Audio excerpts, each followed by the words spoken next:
Hey there guys, my name is Marcus, and in this video I'm going to show step by step how you can easily add DNS records to your site on Cloudflare. So the first thing that you want to do is under Analytics and Logs, click on DNS, and here you're gonna have records. And what you want to do is next to the search you're gonna have Add Record. Click on that.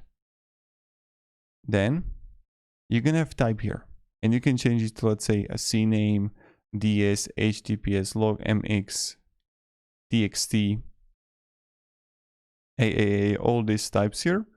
And then let's say I'm going to add a CNAME is alias O for like www, like I have it like here, target, and then you can have the proxy status. I got no idea what it means. I have it already always on. And then you're gonna have save. And I never use the record attributes, got also no idea what that means, but you know, it is what it is. So thank you very much guys for watching, and have a great day, and goodbye.